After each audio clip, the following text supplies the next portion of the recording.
Amen. Merci beaucoup pour votre arrivée dans cette conférence. Je pense que vous ne serez jamais dessus. Lorsque vous rentrerez à la maison, vous donnerez raison au Saint-Esprit. Parce que celui qui a permis que nous puissions être unis dans ce lieu. Le discours a été déjà dit. Nous ne pouvons plus le répéter là-bas. Nous commençons déjà nos assises aujourd'hui. Soyez tous bienvenus à cette conférence. Parce qu'avec Dieu, il y a une bénédiction réservée pour tout un chacun de nous. Et dans ces assises, il y a un invité spécial. Il va tous les jours passer pour parler. Parce qu'il a un fardeau. Dieu lui a mis en lui. Nous sommes des accompagnateurs. Nous sommes accompagnés. Je sais que c'est un homme en qui Dieu a mis sa parole. Pas seulement la parole, mais la parole est vie. Quand il parle de la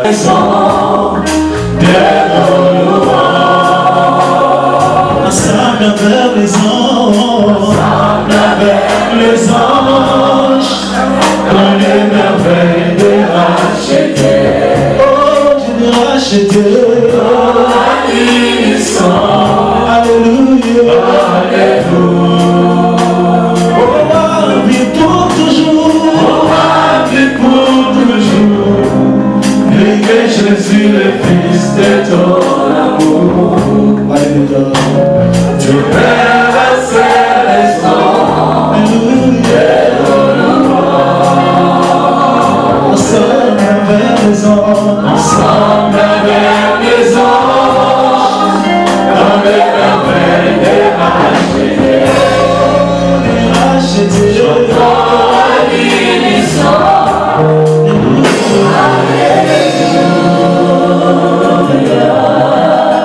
Prions tous le Seigneur. Que Dieu nous soit favorable ce matin. Et qu'il parle ce matin.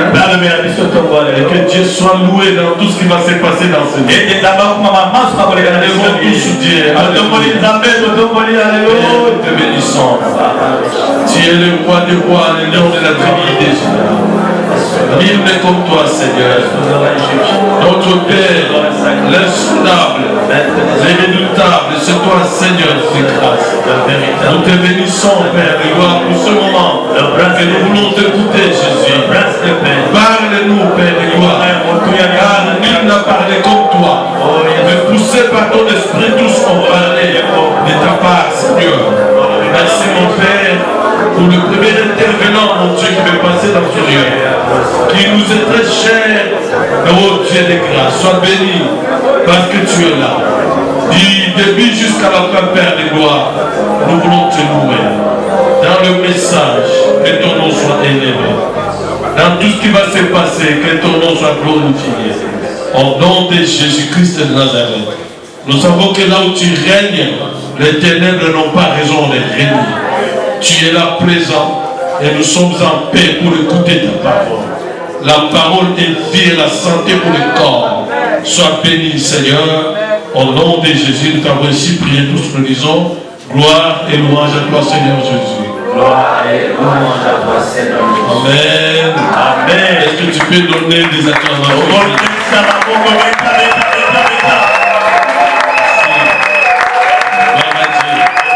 Aujourd'hui, nous avons le premier intervenant, nous avons deux intervenants. Chaque jour, nous aurons deux intervenants. Alors, on avait préféré commencer avec le docteur David Tumbamai, qui est notre papa. Vous le connaissez tous. Que c'est une bénédiction dans ce pays. Alléluia. Avec beaucoup de respect que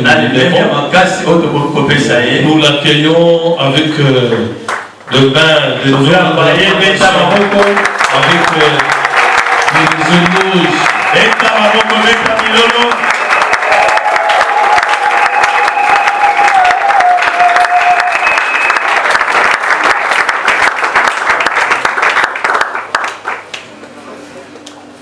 J'ai béni le Seigneur, j'ai béni l'autre, j'ai béni aussi le pasteur Cephas qui m'a associé à ces assises. En fait, en voyant le thème, je me suis dit que nous allons parler des bonnes choses, surtout l'autre, parce que les souvenirs qui sont ici sont pertinentes. Merci beaucoup de m'associer à ces grands travaux. Je bénis chacun de vous, surtout nos bien-aimés qui ne sont pas de Kinest, qui sont ensemble avec nous, mais aussi ceux de Kinest. Alors il m'a été demandé de parler sur l'église de Jésus-Christ, ce quoi. Différents aspects dans la Bible. C'est un thème trop vaste. J'aimerais qu'on me donne les minutes parce que je suis allergique quand on vient avec des grands de papier. C'est 1 heure plus tôt. Bon, chez moi c'est 10 heures juste. Merci. Amen. Amen. Que Dieu vous bénisse. Nous ne sommes pas à l'église, nous sommes dans une conférence de TV.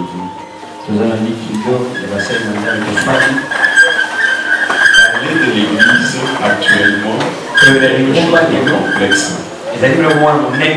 Parce qu'en fait, il s'est développé dans les chefs de tous les leaders une certaine manière de parler de l'église. Mais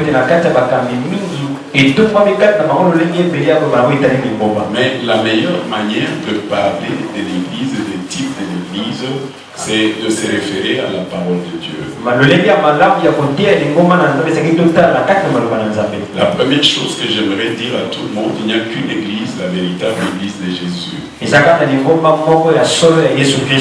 Et cette église est un corps qu'on ne voit pas, mais il est représenté par des églises visibles que nous appelons les églises locales.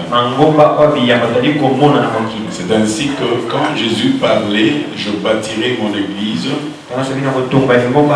il voyait en fait l'église globalement du début à la fin. Il voyait cette église comme un corps spirituel. Parce que quand vous lisez dans la parole de Dieu, dans le livre de Colossiens au chapitre 3, la Bible dit nous sommes assis dans les lieux célestes. C'est-à-dire en fait, même étant sur la terre spirituellement, l'église est assise dans les lieux célestes. L'église véritable est invisible. C'est-à-dire parce qu'elle est spirituelle. Maintenant, elle est matérialisée sur la terre par des églises que nous dirigeons. Et cette église qui est invisible ne vient pas de la terre, elle vient de Dieu. Parce que quand vous lisez dans Matthieu chapitre 16, verset 18, nous aimons beaucoup ce verset, il avait été posé une question aux disciples qui suivaient le Seigneur. Qu'est-ce que les autres disent de moi? Ils ont donné des réponses par rapport à ce que les autres disaient. Maintenant, la deuxième question était qu'est-ce que vous dites de moi? Et en ce moment-là, l'un d'eux, Pierre, a dit tu es le Christ, les Messies de Dieu. En fait, en ce moment-là, il y a une parole puissante qui est sortie de la bouche de notre Seigneur qui a dit ceci: ce n'est pas la chair et le sang, mais c'est le Père qui est dans les cieux qui t'a révélé ces choses. C'est-à-dire le point de départ, Jésus-Christ partira de la révélation. La révélation de la doctrine de l'évangile ou de la prophétie. Non, Jésus-Christ partira de la révélation de ce qu'il était lui. L'Église a comme point de départ le Seigneur lui-même. Parce que quand on a parlé de lui, comme étant le Messie qui devait venir dans le monde pour sauver le monde, c'est en ce moment-là qu'il dira ceci. Toi, tu es un petit caillou, et sur ce rocher, je bâtirai mon Église. Ça veut dire quoi? Ça veut dire l'Église ne peut pas partir d'un humain mortel. Mais l'Église a commencé avec quelqu'un qui est devenu un humain et qui est venu mettre en évidence l'immortalité et la vie.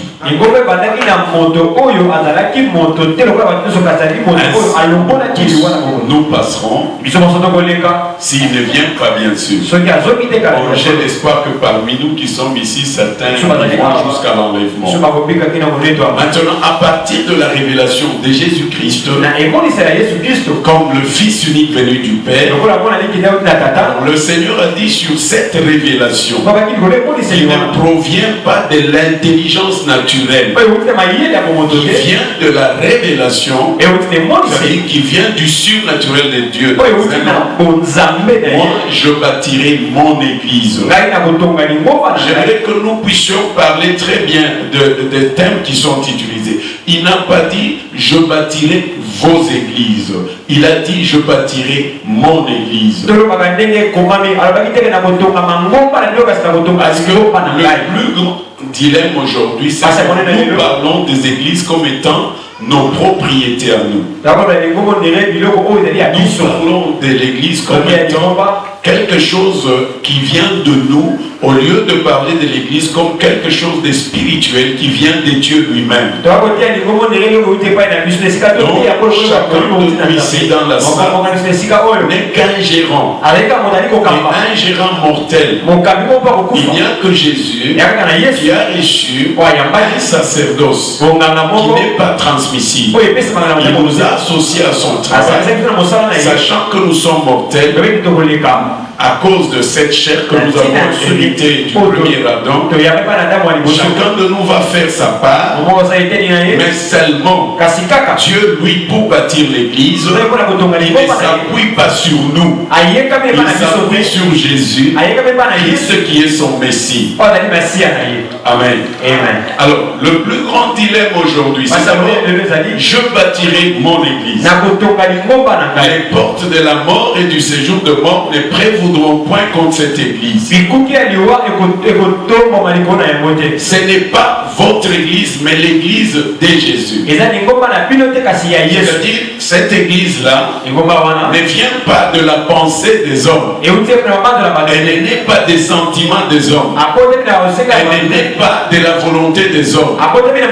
Elle vient directement de la volonté suprême de Dieu. Elle est la décision de Dieu. C'est pourquoi elle n'a pas existé dans les autres temps. Même s'il y avait ce qu'on appelle les assemblées. Amen. Parce que en fait les assemblées n'ont pas commencé avec l'assemblée des églises. Au jour de Noé, ceux qui sont entrés dans l'arche, on pouvait les considérer comme l'assemblée. Après Noé, ceux qui ont marché ensemble avec Abraham, on pouvait les considérer comme une assemblée. Amen. Mais la seule différence ici, c'est la révélation de la personne et de l'œuvre de Jésus. C'est-à-dire on peut parler de l'Église pour moi, que j'assume mes propres. Uniquement que là on parle de la personne et de l'œuvre de Jésus. Quand on est en dehors de la personne véritable de Jésus et de l'œuvre accomplie pour le salut. En ce moment-là, si nous ne sommes pas dans ces contextes-là, il n'y a pas d'église. Il y a d'église là où on peut parler de Jésus-Christ et de Jésus-Christ crucifié. C'est Jésus-Christ qui est venu avec un mandat, avec une mission, avec un travail propre à faire, et Jésus-Christ qui avait une identité. Parce que nous devons considérer sa naissance, sa mort, mais avant sa mort, son œuvre. Et après sa mort, ce qui se passe maintenant.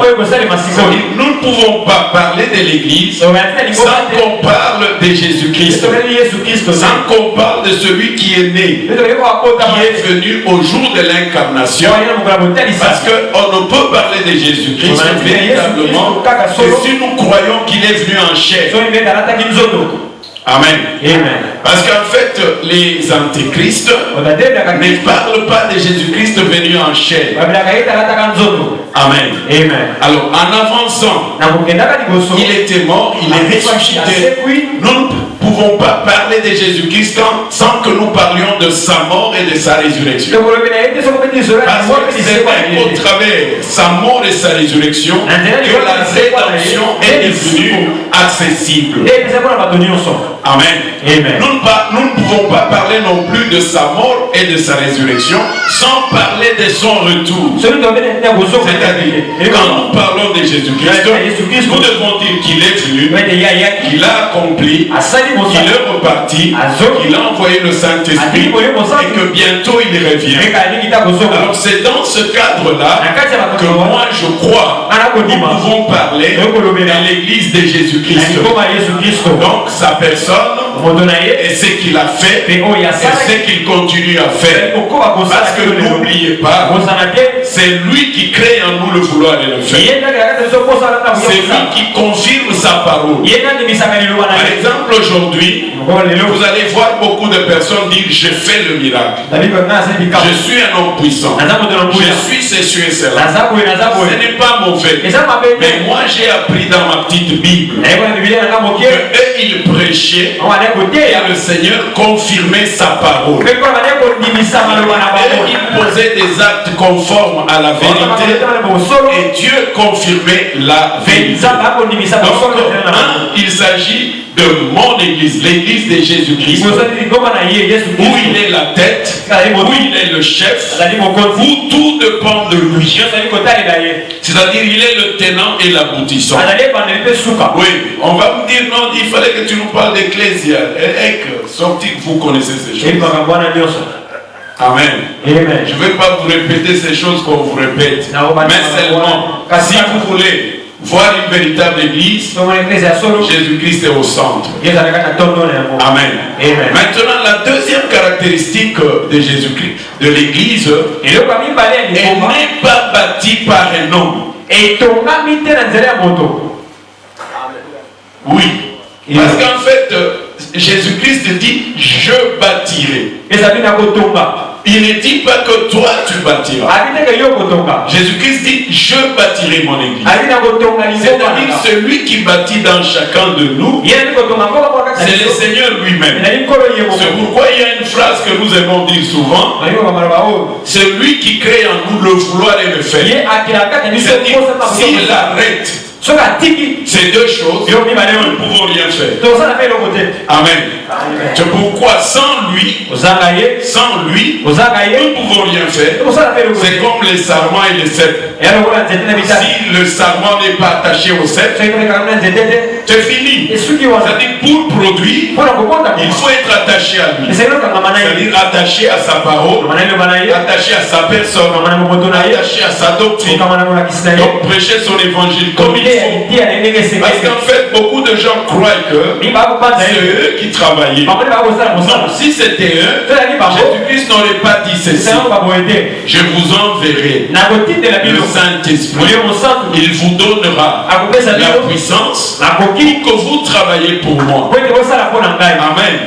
Et notez très bien, il faut classer chaque parole dans les contextes. Il dit qu'il vous donnera la puissance. Il vous donnera la puissance de témoigner. C'est-à-dire à vous de témoigner, mais à celui qui bâtit toutes choses. Comme il est dit dans les livres d'Hébreux, de bâtir son église. C'est-à-dire toi tu travailles, mais lui il bâtit son église. Et pour qu'il bâtisse son église, tu dois travailler selon les normes. Et nous recevons la puissance du Saint-Esprit pour être des témoins. Mais celui qui bâtit toutes choses, c'est Jésus.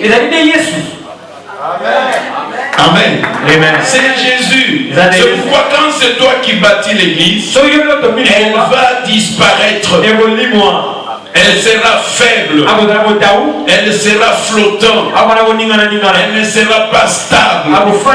Il faut faire ceci, comme ministre de Dieu. Jouez votre rôle. Et Dieu jouera son rôle. C'est comme la guitare et celui qui la joue. C'est celui qui joue la guitare. Ne sait pas jouer la guitare. Il y aura des notes qui sont discordantes. Ce n'est pas la faute de la guitare, c'est la faute de celui qui joue à la guitare. Alors je déclare en disant que ce n'est pas vous qui baptisez les gens, c'est Jésus qui baptise son Église. Amen. Amen. Donc ça c'est le deuxième aspect plutôt. Le premier c'est son église. C'est le deuxième c'est que celui qui bâtit, toi tu lui donnes seulement du matériel. Amen. Toi tu lui donnes seulement la possibilité. Tu deviens un canal d'ailleurs par grâce. C'est cette parole puissante. Les portes de la mort et du séjour de mort ne prévaudront point contre elle. Amen.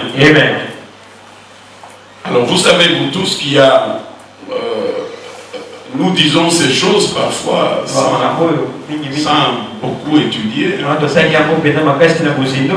et ça dérange beaucoup. Qu'est-ce que les portes de la mort? Qu'est-ce qui a ouvert les portes de la mort? C'est l'iniquité. Qu'est-ce qui a été à la base de l'iniquité? C'est la loi. Amen. Amen. C'est-à-dire vous avez l'iniquité qui provient de la loi. Quand l'iniquité est consommée, il produit la mort.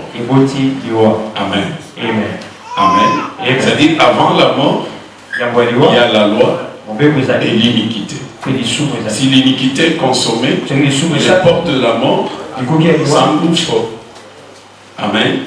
Alors nous allons dire ceci avec toute confiance dans la parole de Dieu. C'est que, en fait, le problème de la mort est lié à la parole de Dieu lui-même. Parce que Dieu a dit à Adam, les jours où tu en mangeras, tu mourras. Amen. C'est pourquoi dans ce monde, il y a des actes qui conduisent à la mort et il y a des actes qui conduisent à la vie. Alors quand Jésus-Christ parle maintenant des portes de la mort et du séjour de mort qui ne prévaudront point contre son Église, il sait très bien ceci, que la foi apporte l'éternité dans la vie des hommes. Amen.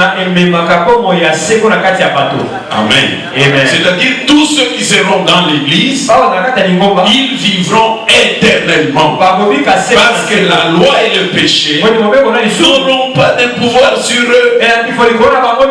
Amen. C'est pourquoi la loi et le péché ne peuvent pas régner dans l'église. Donc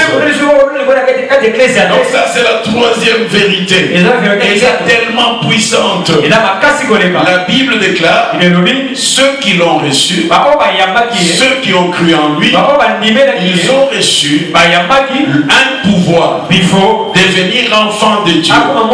C'est-à-dire quoi? Quelque chose avait été perdu en Adam. Adam lui était fils de Dieu. C'est écrit dans la généalogie. Mais au moment où il a péché, il a dégénéré. Il a perdu la gloire. Il a perdu l'image de Dieu. Et tous ceux qui sont venus après lui sont devenus mortels. Parce que Dieu, en nous créant sa ressemblance, il nous a créé éternel comme lui. Amen. Parce qu'il ne peut pas dire que nous le ressemblons si nous sommes mortels. La mort est entrée quelque part.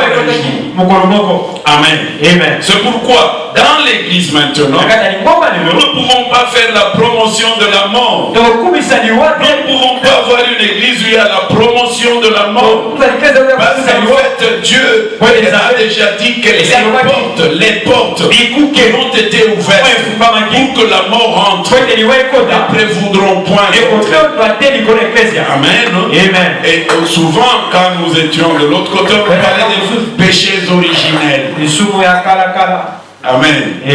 Voyez un peu ça. Hein, c'est qu'Adam et Ève avaient fait. Alors maintenant, vous avez la loi. Avec la loi, il y a eu beaucoup de choses qui sont devenues encore plus complexes. Pourquoi? Parce que la loi n'a pas été donnée pour sauver quelqu'un. La loi a été donnée pour que la méchanceté augmente. Mais maintenant, l'église, quand elle est bâtie, c'est pour mettre fin et à la mort et à la loi. C'est pourquoi dans l'œuvre de Jésus, accompli à la croix, et la mort et la loi ont été cloués. Et ainsi nous sommes sous la grâce. Et la grâce est venue inaugurer une autre dimension. Et c'est pourquoi la grâce, elle, ne parle pas souvent de la mort physique. Elle parle de la mort éternelle. La seconde mort. L'enfer qu'on ne veut pas prêcher dans nos églises. Quelqu'un peut-il dire Amen? Amen. Alors nous sommes toujours sur l'église. Alors dans cette église qui a commencé à la Pentecôte, il y a beaucoup des aspects. Amen. Ou bien beaucoup de, je peux dire, d'attributs qu'on donne à l'église. Le premier attribut, c'est le corps. Un corps. C'est-à-dire comme ton corps là. Nous allons en tirer les conclusions. Le deuxième aspect, c'est la maison. Une maison.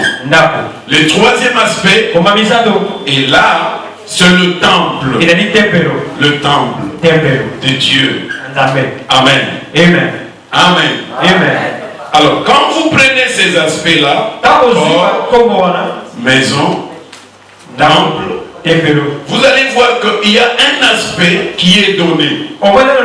Et dans tous ces aspects-là, vous pouvez même laisser à côté l'église. C'est en harmonie avec le cerveau. Alors, qui est cerveau de votre ministère et de votre église? Amen. Maintenant, le deuxième des aspects, c'est quelque chose de très important. L'église est une maison. Ici, dans la pensée de celui qui nous a donné cette parole, le Seigneur, il voulait nous faire voir qu'il ne peut pas y avoir d'église sans qu'il y ait un plan, sans qu'il y ait un architecte, c'est-à-dire sans qu'il y ait le fond et la forme. C'est ainsi que mes frères, nous devons nous poser la question. L'église que moi je suis en train de conduire, sa fondation, sa structure, le matériel que j'utilise, sont-ils appropriés ou pas? Quand nous rentrons dans Genèse 25, non, Exode 25, excusez-moi, vous prenez de 1 à 9, vous allez lire là, Dieu voulait venir habiter au milieu de son peuple. Alors qu'est-ce qui s'est passé? Il a dit à Moïse de demander une offrande à toute personne qui la donnera de bon cœur. Une parenthèse, une petite parenthèse. Demandez à Dieu de vous donner des chrétiens qui ont un bon cœur. Amen. vous allez mourir vite. Faites en sorte que le bon brebis soit nombreux. Afin que la justice puisse régner. L'ordre et la bienséance aussi. Quand il y a beaucoup qui ont un mauvais cœur, vous allez mourir avant. Ce n'est pas mon souhait. Alors écoutez, Dieu lui-même a dit, vous devez demander l'offrande aux hommes qui ont un bon. Et je vais vous dire que le chaos actuel dans les ministères, c'est encore une petite parenthèse. Il y a beaucoup de choses que nous avons reçues qui ont été porteurs de nos propres malheurs. Oui. Vous avez dans l'offrande de Naaman, il y avait la lèpre. Bien qu'il était guéri, l'esprit de la lèpre était dans ce qu'il avait amené. Alors, Élisée, voyant cela spirituellement, il a dit non, je ne reçois rien. Avec cette Dieu. Mais l'autre, comme il n'avait pas les yeux, il a pris et il a eu les lèpres. Alors maintenant, Dieu dit à Moïse, tu prends l'offrande de quelqu'un qui a un bon cœur. C'est quelqu'un qui ne vient pas avec un envoûtement. Non, mais il y a des choses envoûtées. Ça, ton cœur te tourne là. Tu commences à dire des choses que tu ne disais pas. Un ami est allé au Cameroun. On lui a offert un truc là. Parce qu'aujourd'hui, c'est la liberté est allée trop loin. À notre époque, nous portions une chaîne. Si vous en avez ici, priez Dieu.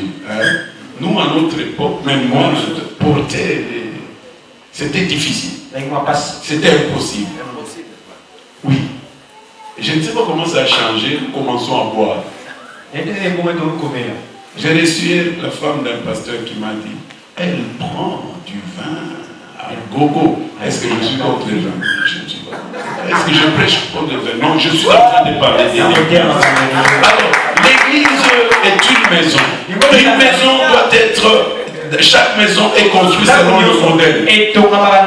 Alors, Dieu a dit, dans les livres d'Exode 25, tu feras le sanctuaire selon le modèle de... Et je te montre. Le grand problème, c'est que ce que tu fais là, qui t'a montré ça? Cette manière-là de prêcher, qui t'a enseigné? Cette manière de prier, qui t'a enseigné? Vous devez savoir que tous les domaines spirituels est un domaine, tous les domaines de l'esprit ont au moins 4 possibilités.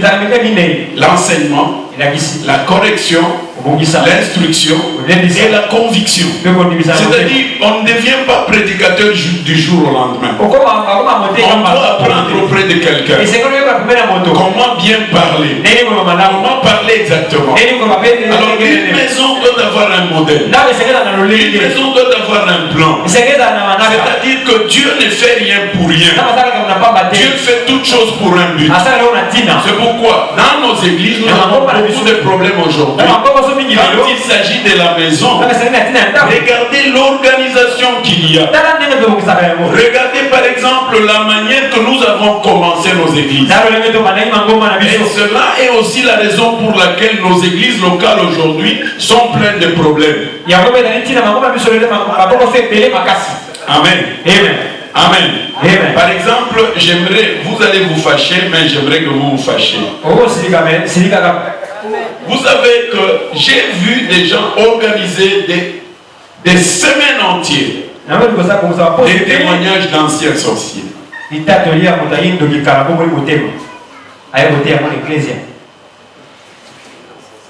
Est-ce que vous comprenez ça? Qu'est-ce que nous avons envoyé? Et là, il va même vous dire que j'ai tué les gens. Il y a des familles même maintenant qui sont là. Vous voyez un peu ça. Mais là, il va dire encore à l'église. Parce que n'oubliez pas, la foi vient de ce que l'on. Et après, quelques années après, regardez maintenant l'église, il y a des occultistes, des pasteurs occultistes. Pourquoi? Parce que peut-être quand ça n'allait pas, il est rentré chez ces messieurs pour lui poser la question, vous faisiez comment pour avoir ceci?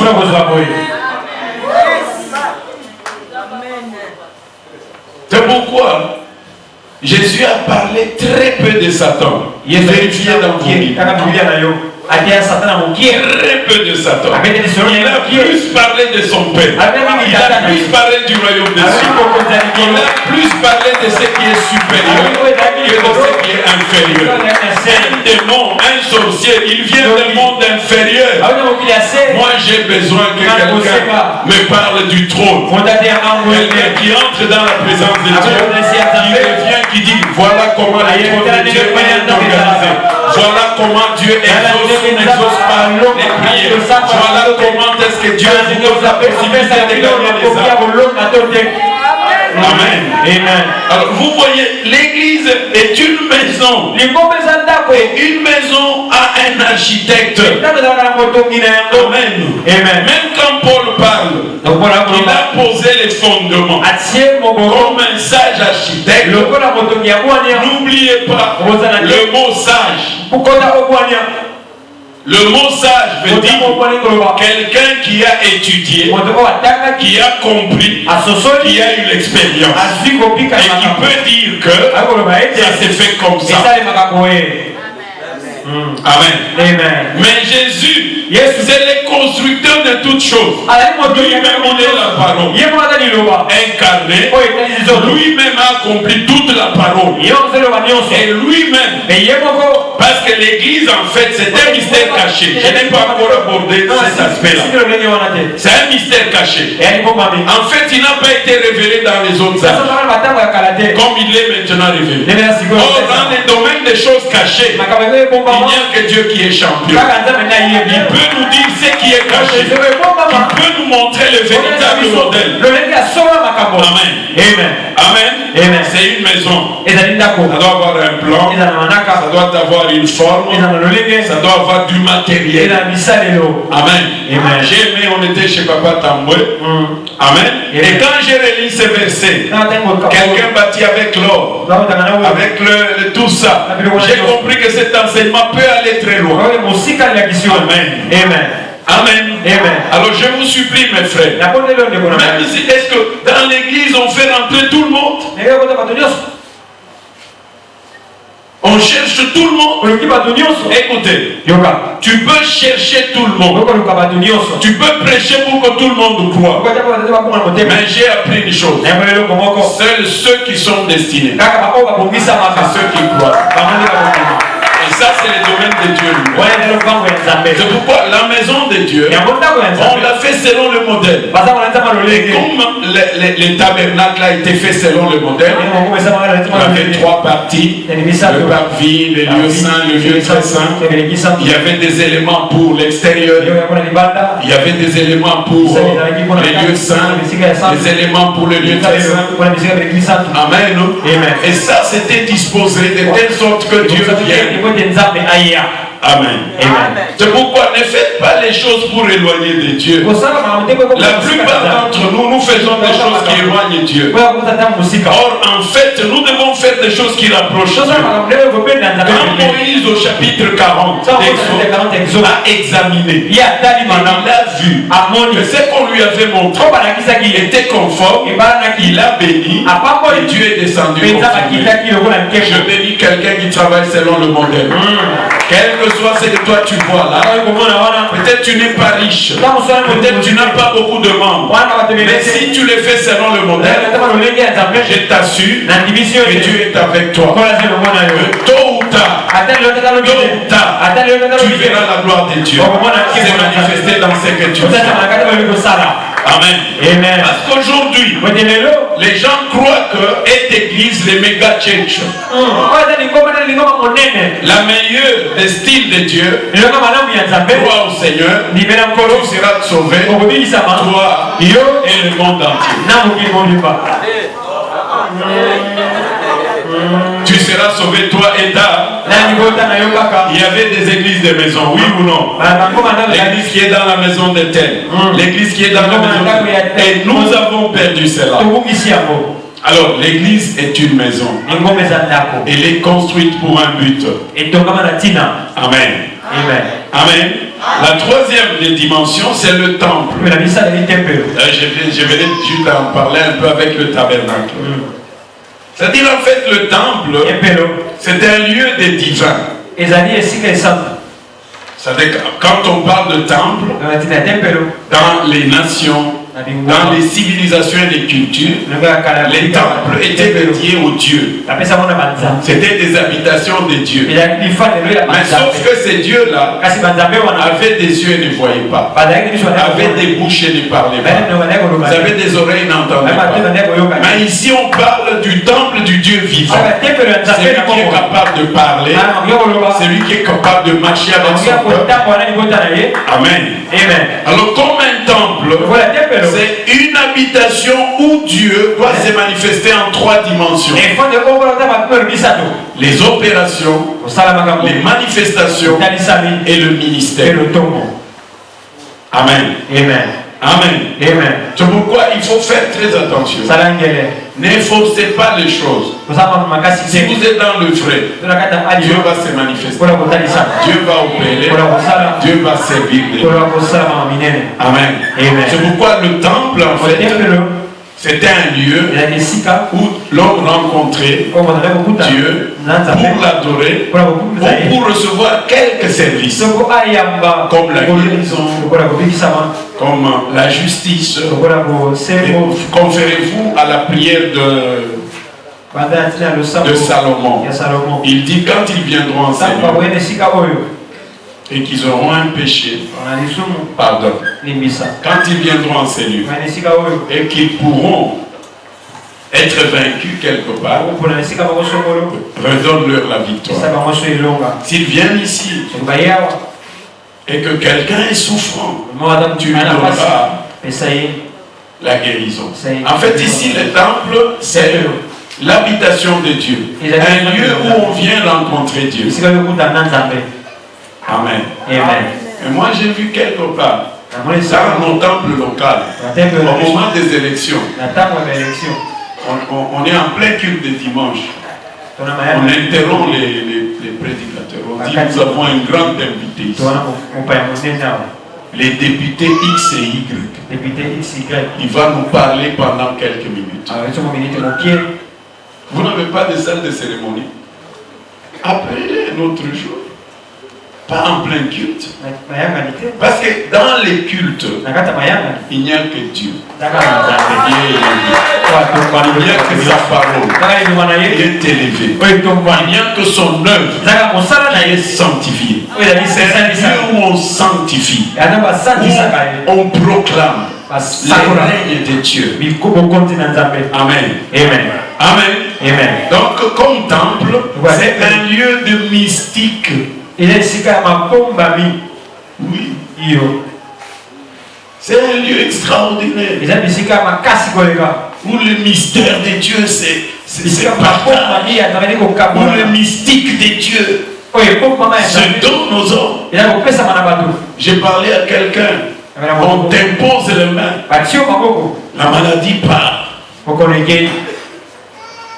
Le kyste disparaît. C'est un lieu de mystère, de mystique. Pas les mystiques des occultistes. Les mystiques venant de la parole de Dieu. Parce que moi je ne comprends pas comment tu imposes la main à quelqu'un et il devient pasteur ordonné. Oui, pas tes mains. N'est-ce pas? Quand on t'appelle là, maintenant il y a les bouteilles d'huile qu'on verse. Est-ce que je suis contre nous? Je montre seulement qu'on verse comme ça et ça. Mais ce sont des choses que nous pouvons revérifier encore. Je passe. Est-ce que je peux avancer? Je peux avancer. Gloire à Dieu. J'aimerais être dans mon temps. Amen. Donc l'église est le temple. L'église est le corps. L'église est la maison. Maintenant, l'église est un mystère caché. Un mystère caché. C'est très important. Parce qu'en fait, Ève était cachée dans Adam. Jusqu'à ce qu'il sorte. De la même manière, avant que Jésus ne vienne, il n'y avait pas d'église proclamant le royaume des cieux. C'est quand Jésus est venu, il est mort à la croix. Même quand il parlait, je bâtirai, il projetait dans le futur. Maintenant, cela a été fait quand? C'est au jour de la Pentecôte, quand le Saint-Esprit est venu. Et c'est là que le corps a commencé. Que l'église a commencé. Parce qu'il y avait déjà la côte qui avait été ôtée. Et maintenant, l'église pouvait être l'os de ses os, la chair de sa chair. Amen. C'est pourquoi dans Éphésiens, on parle de la femme et de l'homme, mais le grand mystère,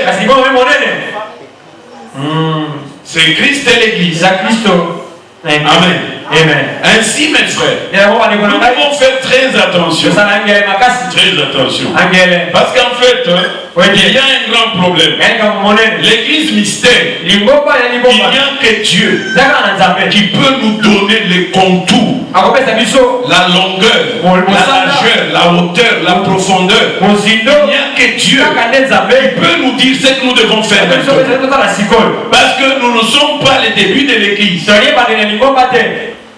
Actuellement, on parle de l'église qui est en train de finir, qui est différent de l'église qui avait commencé. Donc on parle de l'église primitive et de l'église finitive. Maintenant, toi et moi, nous sommes à quel niveau? Nous sommes à l'église primitive ou nous sommes à l'église finitive. Quand nous parlons de l'église, elle est née au temps de la fin.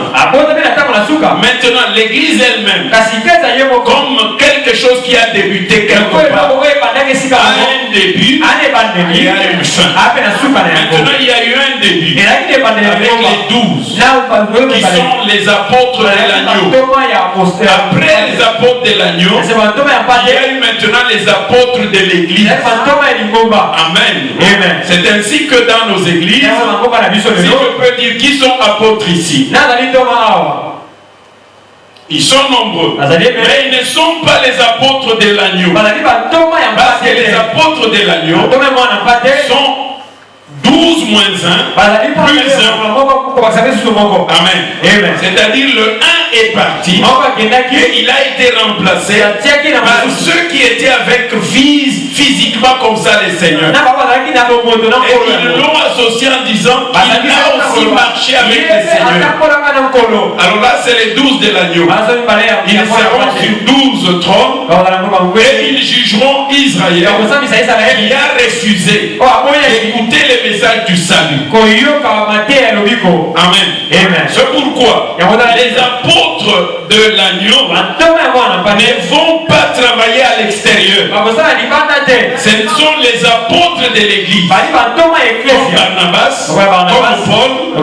Israël va refuser. Amen. C'est pourquoi les 12 jugeront Israël. Parce que leur Messie à eux, qui est notre Messie, quand il parlait, il a dit ceci: j'ai été envoyé vers les brebis perdues de la maison d'Israël. Amen. Maintenant, quand vint le Paul et les autres, quand vous lisez Acte 26, on vous dit là-dedans que Paul est un instrument choisi pour porter les noms de Dieu devant Israël et aussi devant les nations. Amen. C'est pourquoi il faut faire très attention. Il y a certaines églises qui n'acceptent que le pasteur et l'évangéliste. Apôtre et prophète. Non. Bon, c'est pas leur faute, hein. C'est la faute à leur révélation. C'est parce qu'il y a beaucoup de fautes aujourd'hui. Il y a la révélation que les gens ont reçue. Amen. Quelqu'un est là? Je peux continuer? Alors il y a cet aspect-là, l'église mystère. C'est pourquoi le mystère avait été donné à Paul. Éphésiens chapitre 3. On lui a donné l'intelligence pour l'église. Afin que l'église ne soit pas bâtie sur l'intelligence des humains. Nous avons aujourd'hui un problème. C'est l'intellectualisme qui combat beaucoup l'église. Oui, nous avons besoin d'avocats, c'est des gens qui ont étudié l'université. Si nous tous on peut faire l'université, c'est bien. Mais écoutez, tous nous n'aurons pas cette chance-là. C'est pourquoi ici il ne s'agit pas de l'intelligence académique. Il s'agit de l'intelligence. Salomon est allé demander à Abraham. Il a dit, donne-moi l'intelligence, la sagesse. Amen. L'église a besoin de Daniel. Vous lui enseignez, c'est vous lui enseignez. C'est le qui suit. Il a un esprit supérieur. Tu sais, on leur offrait beaucoup de bonnes choses. Mais ils ont dit, donnez-nous des légumes et de l'eau. Parce que ces choses-là, nous, on n'a pas appris ça. Le petit verset que vous avez contient beaucoup de mystères. Allez, vous priez, sortez de ce mystère selon Dieu. Vous verrez votre église, votre ministère. Amen. Amen. Alors je m'en vais descendre doucement.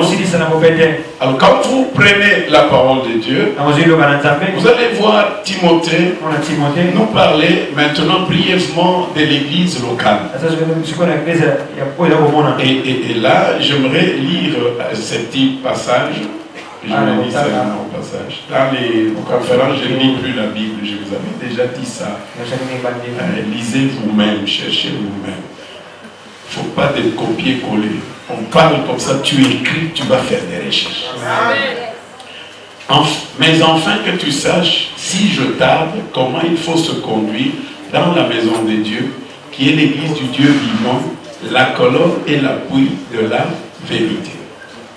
Amen. Maintenant ici, je prends l'église locale. Par rapport à l'église universelle invisible. Amen. Amen. Amen. C'est là où nous tous nous avons fauté. La manière de nous conduire. La plupart des serviteurs qui sont dans la salle ici ne rendent compte à personne.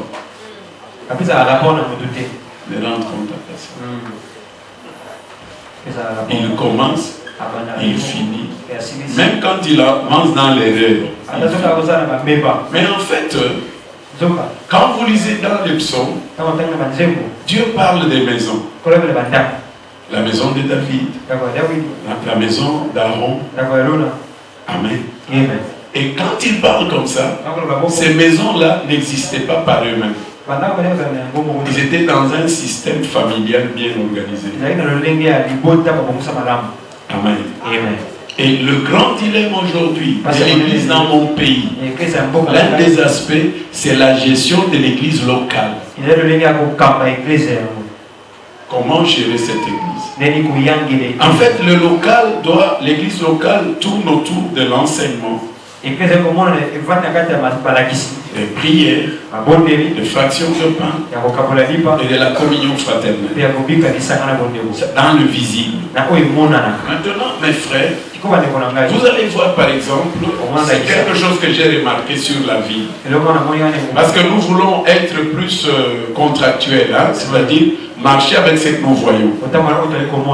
Regardez très bien actuellement. On a commencé avec 21 jours. Partout 21 jours. Après, on est allé à 40 jours. Partout 40 jours. Vous allez voir, même dans la nomenclature, on avait commencé avec les évangélistes. C'était à la mode. Après, c'était les docteurs et les pasteurs. Actuellement, c'est qui? C'est comme s'il y a quelque chose qui vous dit que l'Église a perdu ses repères. Parce qu'en fait, quand un prophète dirige une assemblée, c'est très dangereux. C'est très dangereux. Parce qu'en fait, un prophète nous oriente. Il ne nous donne pas la manière ou les méthodes pour tisser des relations. C'est un pasteur qui fait tisser des relations. Ceux qui me connaissent, quand je travaille, connaissant ce qui est comme ministère majeur, j'ai fini toujours par laisser l'église à un pasteur. Parce qu'il y a des choses que j'enseigne que les autres ne comprennent pas. Oui. C'est ainsi que j'ai dit que ici on ne parle pas aux fidèles. On parle aux ministres. On dit que toi là, tu dois savoir. Et quelque part on dit fais l'œuvre de l'évangile. Amen. Et on lui dit qu'est-ce qu'il peut faire comme évangile.